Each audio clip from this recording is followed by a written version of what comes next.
Alright students, तो अब हम पहुंचे हैं हमारे third part of the video में, जिसमें हम ऑर्गेनाइज्ड और अनऑर्गेनाइज्ड सेक्टर्स को थोड़ा सा और डिटेल में जानेंगे और फिर इसके सॉल्यूशन की भी हम बात करेंगे। अगर आपको याद हो, फर्स्ट वीडियो पार्ट में हमने क्लासिफिकेशन ऑफ सेक्टर्स किया था, जिसमें एक था classification on the basis of employment.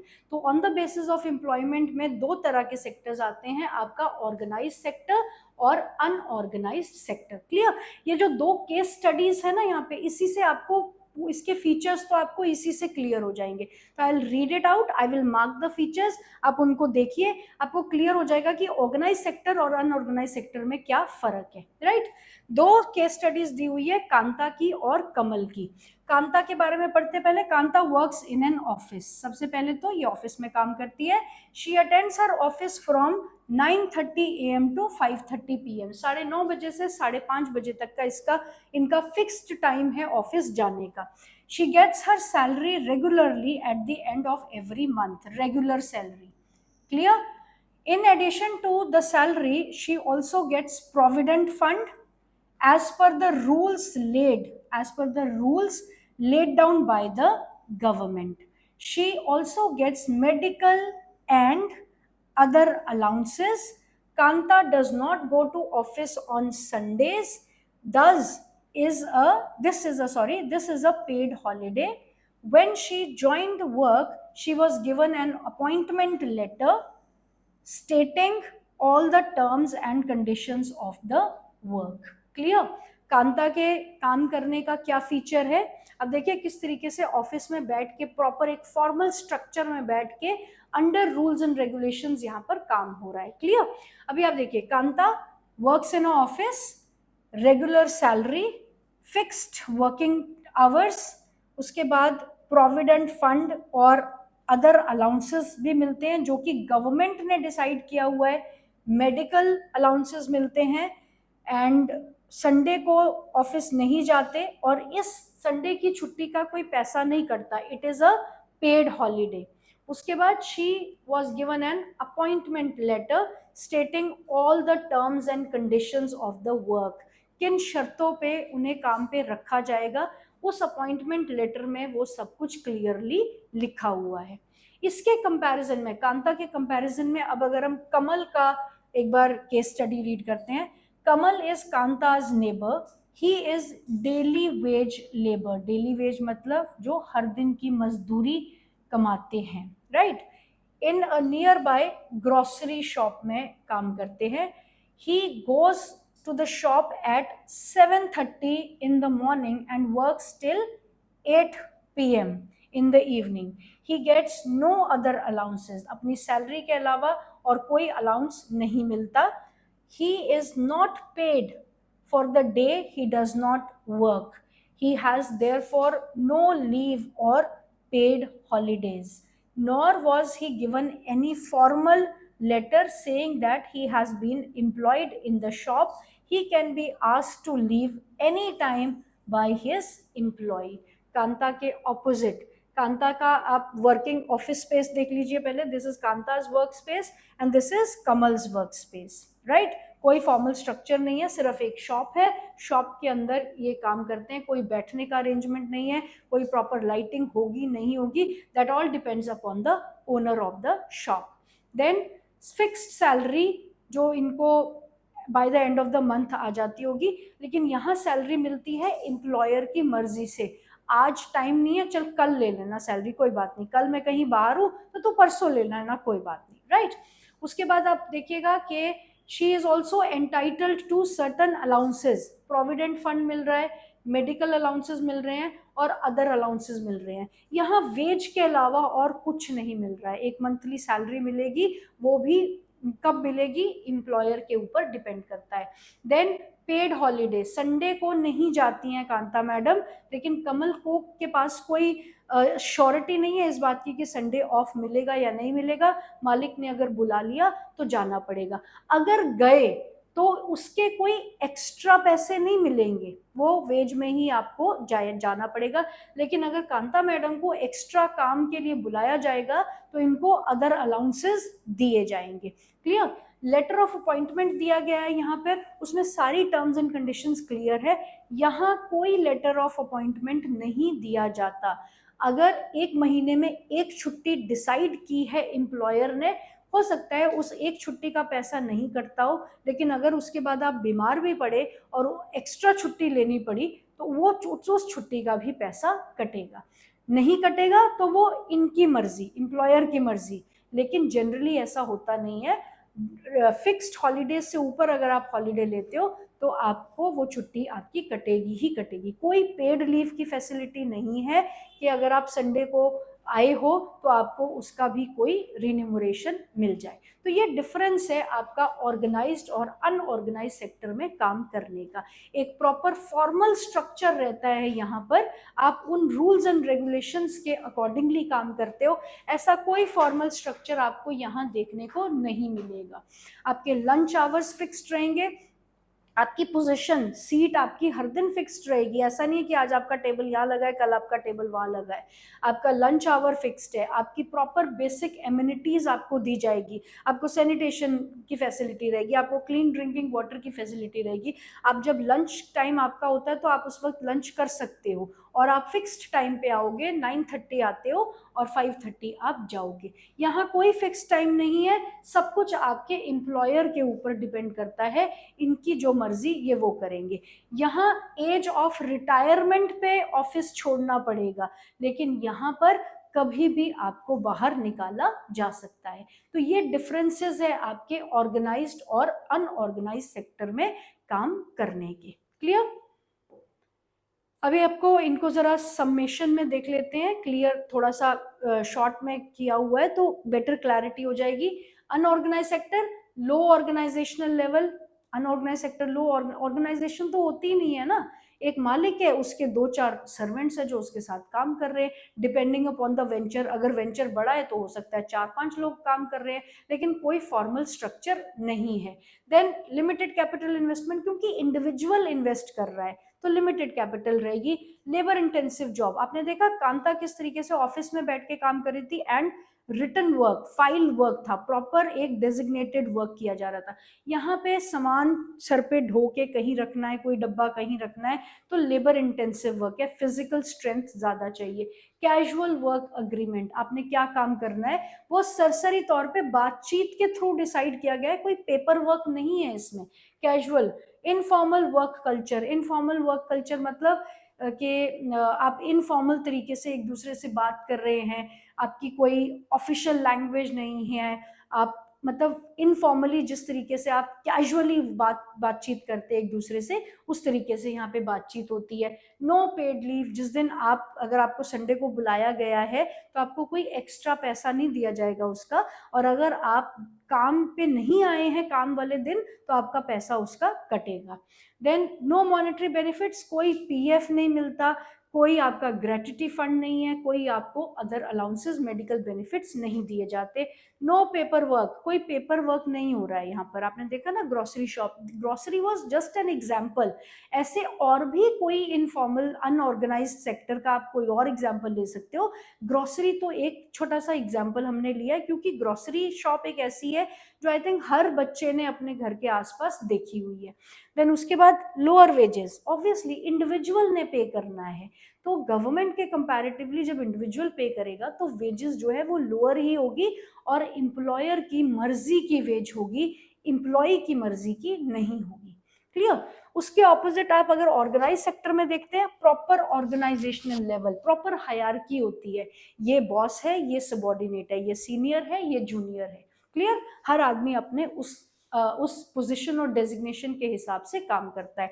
Sufficient capital, क्योंकि organised sector comes under government, government के पास सफिशिएंट कैपिटल इन्वेस्टमेंट है, या फिर रिक्वायर्ड जितनी इन्वेस्टमेंट है उतनी आपको अवेलेबल रहेगी आपके काम पर।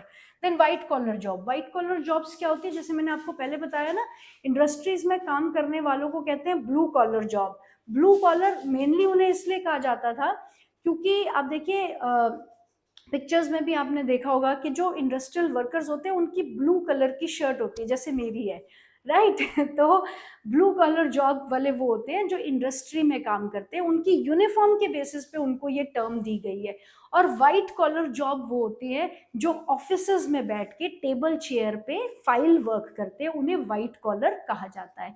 तो यहाँ पे वाइट कॉलर जॉब है, neat and clean environment, office मिलेगा बैठने के लिए, प्रॉपर लाइटिंग रहेगी, प्रॉपर आपका ड्रिंकिंग फैसिलिटीज है, आपकी सैनिटेशन की फैसिलिटीज है। और आपने देखा प्राइवेट जो अच्छी कंपनीज होती है वहाँ तो soup and coffee vending machines भी रहती है। तो प्रॉपर आपका व्हाइट कॉलर जॉब रहेगा। वेल डिफाइंड वर्क एग्रीमेंट, आपके एम्प्लॉयर के साथ आपकी प्रॉपर एक एग्रीमेंट बना है कि आप क्या करोगे क्या नहीं करोगे, कितने बजे आओगे कितने बजे जाओगे। And then formal work culture, ये वही आ गया आपका प्रॉपर जैसे organisation level formal work culture रहता है, मैडम एंड सर इस तरीके से एक दूसरे से बातचीत करते हैं, प्रॉपर एक फॉर्मल सेटअप रहता है काम करने का।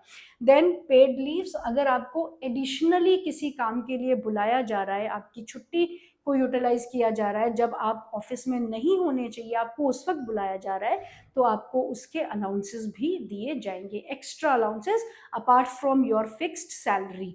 And then monetary benefits, PF भी मिलता है, ग्रेट्युटी भी मिलती है, पेंशन भी मिलता है। आपने देखा ना रिटायरमेंट के बाद प्रोविडेंट फंड मिलता है, जो भी आपका ग्रेट्युटी का पैसा इकट्ठा हुआ था वो मिलता है। और उसके बाद आपको रेगुलर पेंशन मिलती है हर महीने, and pension is usually half the salary you get as a pension. And then proper work place, Kanta देखा ऑफिस में बैठी हुई थी ना, और कमल बेचारा ग्रोसरी की शॉप पे खड़ा था, राइट। देन आपकी फिक्स्ड वेजेस रहेंगी, जो वेजेस आपको आपके लेटर ऑफ अपॉइंटमेंट में बता दी जाएगी कि you have been appointed on this designation at this salary. Is it clear? तो ये आपका ऑर्गेनाइज्ड और अनऑर्गेनाइज सेक्टर के फीचर्स है। आई होप क्लियर हो गया है।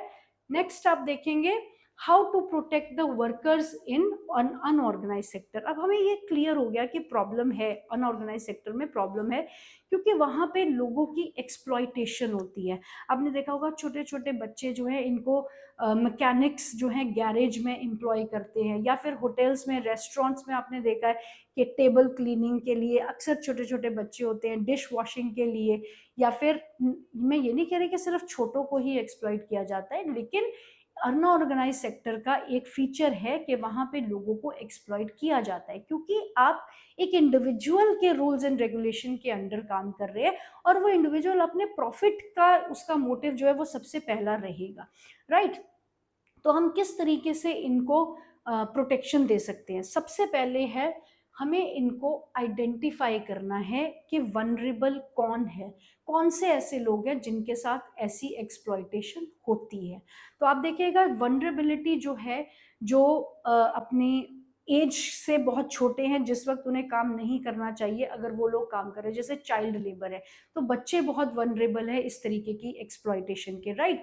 और आपने देखा क्योंकि ये जो बच्चे हैं इनकी बार्गेनिंग कैपेसिटी बहुत कम होती है, ये सैलरी पे बहुत ज़्यादा नेगोशिएट नहीं करते, इसलिए लोग इनको एम्प्लॉय करना अच्छा समझते हैं। आपने क्रैकर्स की फैक्ट्री में देखा होगा कैसे छोटे छोटे बच्चों को एम्प्लॉय किया जाता है, अगेन उसी लिए क्योंकि इनकी बार्गेनिंग कैपेसिटी बहुत कम होती है, राइट। उसके बाद आप देखिएगा कि जो बहुत गरीब आदमी है, जिसे जॉब की, जिसे काम की बहुत ज़्यादा ज़रूरत है, वो लोग वनरेबल हैं इसमें।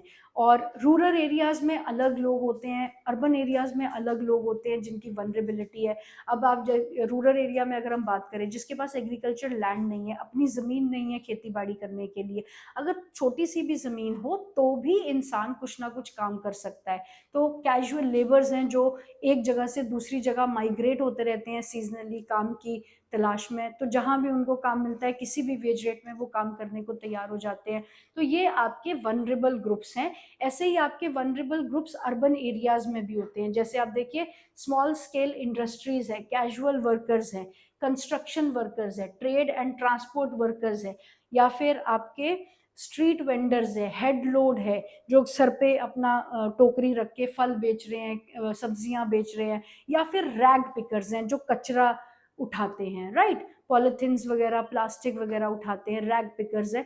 तो ये लोग हैं जो ज्यादा वनरेबल है तो हमें इन्हें आइडेंटिफाई करना है। और एक तरह का एक और मेंशन है यहाँ पर, जो हमारी सोशल डिस्क्रिमिनेशन के ऊपर बेसिस है, कास्टिज्म पे बेसिस है, जो आपकी SC ST कैटेगरीज है, इनको भी वनरेबल माना जाता है। लेकिन गवर्नमेंट ने जो रिजर्वेशन का प्रोविजन इनको दिया है, तो काफ़ी हद तक इनकी ये प्रॉब्लम जो है वो सॉल्व हो गई है। और इनके अलावा जो दूसरे वनरेबल ग्रुप्स हैं, उनको आइडेंटिफाई करना बहुत ज़रूरी है।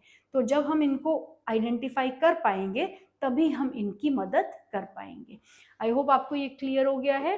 नेक्स्ट आप देखेंगे कि किस तरीके से हम इनकी मदद कर सकते हैं। तो इनकी मदद करने के लिए providing more employment opportunity, easy credit facility, more banks in the rural area, mandatory rules to govern unorganized sector, minimum wage guarantee, rural areas more facilities and support of farmer, not only credit availability but also easy availability of raw material। तो ये सारे points जो हैं, अगर हम ये available करवा पाए, तो इनकी मदद अपने आप हो जाएगी। आप देखिए, सबसे पहला क्या है, एम्प्लॉयमेंट अपॉर्चुनिटीज प्रोवाइड करना गांव में ही, कि अगर रूरल एरिया है तो गांव में, अगर अर्बन एरिया है तो शहरों में इनको एम्प्लॉयमेंट अपॉर्चुनिटीज जनरेट करना। देन इजी क्रेडिट अवेलेबिलिटी, क्योंकि हर काम जो है उसकी शुरुआत तभी होगी अगर हाथ में पैसा होगा। तो बैंकिंग फैसिलिटीज जो है वो अर्बन एरिया से ज़्यादा रूरल एरिया में कंसंट्रेटेड होनी चाहिए। और बैंकिंग फैसिलिटीज जो है वो पुअर को ज़्यादा लोन दे, बजाय कि रिच पीपल के।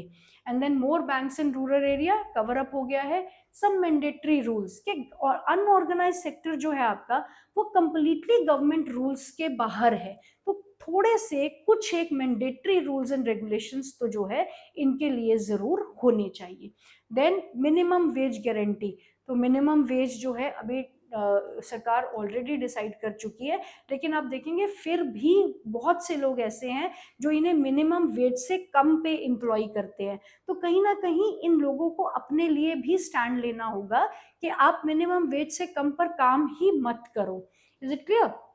Then in rural areas, more facilities of support of farmer, not only credit availability but easy availability of raw material। अब देखो, एग्रीकल्चर में पूरी साल में पता नहीं कितनी ऐसी चीज़ों की ज़रूरत पड़ती है, इक्विपमेंट्स के अलावा seeds, chemicals, pesticides, fertilisers.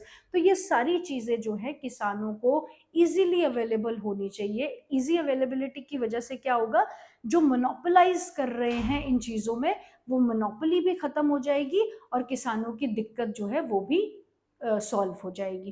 Then setting minimum wages and working hours, providing basic services, enacting laws, providing social security, providing loans and organizing awareness programs। तो ये कुछ और पॉइंट्स है जो आप इसमें मेंशन कर सकते हो।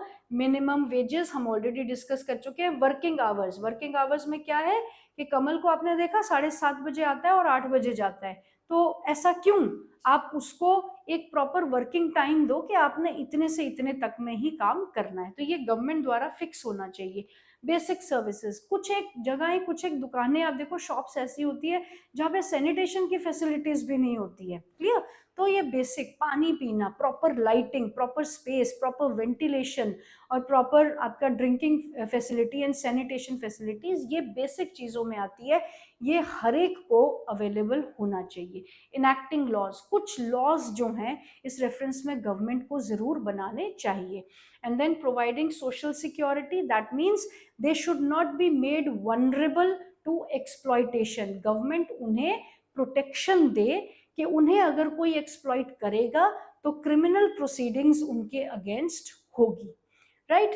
एंड देन प्रोवाइडिंग लोन्स, ये तो बार बार पॉइंट आ गया है, तो कोई एक्सप्लेनेशन की ज़रूरत नहीं होनी चाहिए यहाँ पे।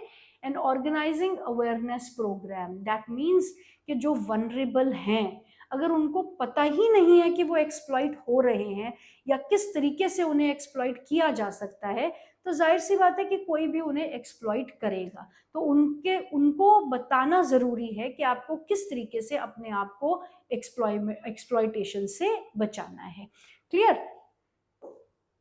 नेक्स्ट क्या है, वाई सर्टन। आपको याद होगा जब हमने, आई होप पिछला टॉपिक क्लियर हो गया है अच्छे से। ऑर्गेनाइज सेक्टर, अनऑर्गेनाइज सेक्टर, इसके फीचर्स, किस तरीके से हम इनको इम्प्रूव कर सकते हैं, कैसे हम एम्प्लॉयमेंट जनरेट कर सकते हैं। राइट? उसके बाद हमने एक टॉपिक किया था जहाँ पे ओनरशिप के बेसिस पे क्लासिफिकेशन दी थी, पब्लिक एंड प्राइवेट। तो पब्लिक सेक्टर की रेफरेंस में हमें ये जानना ज़रूरी है कि कुछ एक एक्टिविटीज़ को पब्लिक सेक्टर में रखना ज़रूरी क्यों है। 5 मार्क्स के बेसिस पे ये क्वेश्चन आता है, why certain activities should be mandatorily kept in the public sector, under public sector, कि कुछ एक्टिविटीज को जरूरी तौर पे क्यों पब्लिक सेक्टर के अंडर रखना जरूरी है। अब आप समझिए कि क्यों जरूरी है। देखिए, some activities need heavy investment, ठीक है, एक point. Government has to bear the part of the cost, then rationing, providing health and education, aspect of human development, housing facilities etcetera etcetera. और भी कुछ पॉइंट्स है नहीं, ओके। सो ये सारे पॉइंट्स है कि हमें कुछ चीज़ों को गवर्नमेंट सेक्टर के अंडर रखना क्यों ज़रूरी है। एक एक देख लेते हैं। सबसे पहले हैवी इन्वेस्टमेंट। अब देखिएगा कि प्राइवेट इंडिविजुअल्स जो बिजनेसेस करेंगे उसमें उनका प्रॉफिट मोटिव रहेगा, क्लियर। जहां पर जिस बिजनेस में प्रॉफिट मिल रहा है वो वही बिजनेस करेंगे। जो बिजनेस कंट्री की डेवलपमेंट के हिसाब से जरूरी है, ये कंसर्न सिर्फ गवर्नमेंट का रहेगा। प्राइवेट इंडिविजुअल जब भी कोई बिजनेस करेगा वो वही बिजनेस करेगा जो प्रॉफिटेबल है। वो बिजनेस करने में इंटरेस्टेड नहीं रहेगा जिससे आपकी कंट्री की ग्रोथ होती हो। तो ये कंसर्न सिर्फ गवर्नमेंट का है, इसलिए गवर्नमेंट जो है वो बिजनेस भी उठाती है, वो काम भी उठाती है जिसमें बहुत ज़्यादा हैवी इन्वेस्टमेंट की ज़रूरत रहेगी। जहां प्राइवेट ओनर्स को बहुत ज़्यादा इन्वेस्ट करना पड़ेगा तो वो उस बिजनेस को हाथ नहीं लेंगे, क्लियर।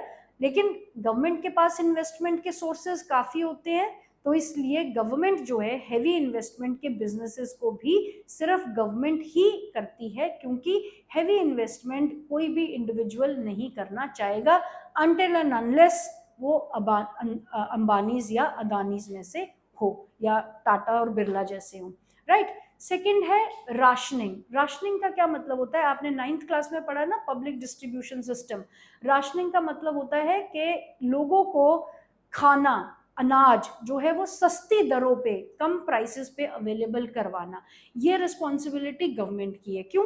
प्राइवेट ओनरशिप वाले क्यों सस्ती दरों में अवेलेबल करवाना चाहेंगे, अपना नुकसान करके वो क्यों सस्ते दामों पे लोगों को अनाज अवेलेबल करवाएंगे। अब आप देखो गवर्नमेंट राशनिंग में क्या करती है, जो आपका पीडीएस सिस्टम है ना, पब्लिक डिस्ट्रीब्यूशन सिस्टम, उसमें आपने देखा कि किस तरीके से अनाज जो है लोगों को इजीली अवेलेबल करवाया जाता है।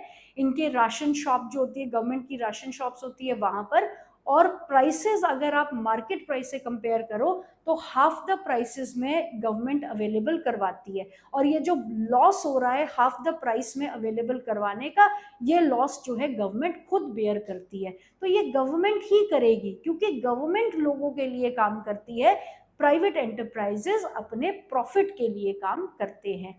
नेक्स्ट है आपका प्रोवाइडिंग हेल्थ एंड एजुकेशन। हमने फर्स्ट चैप्टर में भी पढ़ा था ना कुछ बेसिक फैसिलिटीज। तो हेल्थ एंड एजुकेशन जो है प्राइवेट लोग भी करते हैं, लेकिन वो प्रॉफिट के लिए करते हैं, राइट। और नो डाउट प्राइवेट में कभी कभी आप देखोगे कि क्वालिटी बहुत अच्छी होगी, लेकिन जब वो क्वालिटी दे रहे हैं तो वो चार्जेस भी उसके उस हिसाब से ही लेंगे, एक्सपेंसिव ही होगी जो प्राइवेट एंटरप्रेन्योर की सर्विसेज होंगी। लेकिन अगर गवर्नमेंट प्रोवाइड करेगी तो वो सबके लिए है, चाहे वो रिच है चाहे वो पुअर है, और पुअर के लिए तो स्पेशली गवर्नमेंट ही प्रोवाइड करेगी। Is it clear? Then next is aspect of human development such as availability of safe drinking water, housing facilities for poor, food and nutrition. It is also the duty of the government कि आपको जो basic amenities है, कुछ facilities जो है जिनको facilities नहीं कहा जाता, जिन्हें एमिनिटीज कहा जाता है, बेसिक एमिनिटीज कहा जाता है, वो हर इंसान का अधिकार है, just by the virtue of being born as a human being. क्योंकि हम इंसान पैदा हुए हैं तो हमें वो एमिनिटीज होना हमारा अधिकार है। और वो एमिनिटीज कोई बहुत ऐसी बड़ी फैसिलिटीज नहीं है जो हम मांग रहे हैं, बेसिक है। हमें रोटी चाहिए, हमें कपड़ा चाहिए, हमें मकान चाहिए, हमें सेफ ड्रिंकिंग वाटर चाहिए, हमें पोल्यूशन फ्री इन्वायरमेंट चाहिए, और हमें सैनिटेशन की फैसिलिटीज चाहिए, because we are human beings. Is it clear? जब हम इंसान पैदा हुए हैं तो ये तो नेचर के काम है जो हमें ज़रूरत पड़ेगी अपने लिए, इसलिए ये फैसिलिटीज़ भी आपको गवर्नमेंट ही अवेलेबल करवाएगी और कोई नहीं, क्योंकि इसमें कोई प्रॉफिट नहीं जनरेट हो रहा है. Is it clear? So therefore, why we need to keep certain activities under public domain only? Because these activities may not bear any profit, therefore it will only be provided by the government. I hope ये clear हो गया आपको. एक बार quickly chapter को हम recapitulate कर लेते हैं. हमने क्या क्या किया है इसमें. सबसे पहले हमने activities को एक major bifurcation दी है, जिसमें हमने bifurcate किया है इकोनॉमिक और non economic activity. Economic activities वो होती है जिसमें मनी इन्वॉल्व है. नॉन इकोनॉमिक एक्टिविटी वो होती है जो हम अपनी सेटिस्फेक्शन के लिए करते हैं, जैसे हम कोई सोशल वर्क कर रहे हैं या एनजीओ चला रहे हैं. क्लियर? या फिर डेली रूटीन में भी हम ना जाने कितनी एक्टिविटीज करते हैं, तो वो सारी एक्टिविटीज आपकी नॉन इकोनॉमिक में ही आती है. उसके बाद हमने एक्टिविटीज को क्लासीफाई किया. पहले हमने इनके बेसिस को देखा. Basis of nature of activities, basis of ownership, basis of nature of employment. सबसे पहला है आपका बहुत important nature of activity, primary, secondary, tertiary. Primary sector जो आपका नेचर से डिराइव कर रहा है अपनी एक्टिविटीज को, अपनी प्रोडक्शन को, वो आपका प्राइमरी सेक्टर है. जो आपका जहाँ पे मशीन्स आ गई है, मैन्युफैक्चरिंग हो रही है, वो आपका सेकेंडरी सेक्टर है. जहाँ पर सर्विसेज बात की जा रही है, सर्विस प्रोवाइड हो रही है, वो आपका टर्शरी सेक्टर है. क्लियर? उसके बाद हमने क्लासिफिकेशन और देखिए, on the basis of nature of ownership, private sector, public sector. On the basis of employment, organized sector, unorganized sector. फिर हमने कंपेयर किया प्राइमरी, सेकेंडरी और टर्शरी सेक्टर को. कंपैरिजन क्यों जरूरी है? ताकि हम जाने कि कौन सा सेक्टर डेवलप हो रहा है और कौन सा सेक्टर डिग्रेड हो रहा है. और फिर हमने कंपैरिजन कैसे करते हैं? वैल्यू ऑफ गुड्स के बेसिस पे. हर सेक्टर कितनी वैल्यू दे रहा है आपकी जीडीपी को, हम उसके बेसिस पे डिटरमिन करेंगे कौन सा सेक्टर ग्रो कर रहा है, कौन सा सेक्टर डिक्लाइन हो रहा है. वैल्यू कैसे कैलकुलेट करते हैं? सारी गुड्स की वैल्यूज को टोटल करेंगे, फिर प्राइमरी, सेकेंडरी और टर्शरी की वैल्यू को टोटल करके आपकी जीडीपी निकलती है. जीडीपी जितनी बड़ी है उतना स्ट्रॉन्ग आपकी इकोनॉमी है. उसके बाद हमने एक ग्राफ देखा जिसमें टर्शरी सेक्टर की कंट्रीब्यूशन जीडीपी के लिए बहुत ज़्यादा हुई है. तो क्यों हुई है, वो 5 रीजंस हमने जानने की कोशिश की.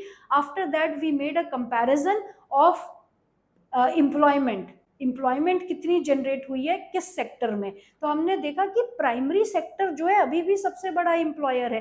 तो हमने ये जानने की कोशिश की कि ये सही में एम्प्लॉयर इतना बड़ा है या कोई प्रॉब्लम है. तो प्रॉब्लम निकल के आई डिसगाइज्ड अनएम्प्लॉयमेंट या फिर अंडर एम्प्लॉयमेंट. और फिर हमने इनके सॉल्यूशन देने की कोशिश की. एंड देन हमने अनऑर्गेनाइज सेक्टर को पढ़ा, अनऑर्गेनाइज सेक्टर के फीचर, ऑर्गेनाइज सेक्टर के फीचर. जब हमने जाना कि ऑर्गेनाइज सेक्टर में बहुत एक्सप्लॉयटेशन होती है, तो हमने कुछ कारण देखे कि क्यों एक्सप्लॉयटेशन होती है और उनके सॉल्यूशन देने की हमने कोशिश की. आई होप आपको ये चैप्टर बहुत अच्छे से समझ में आ गया होगा. चैप्टर का जो पीपीटी का लिंक है वो मैंने डिस्क्रिप्शन में डाल दिया है, आप पीपीटी वहां से डाउनलोड कर सकते हो. Till then, goodbye and take care. God bless you all.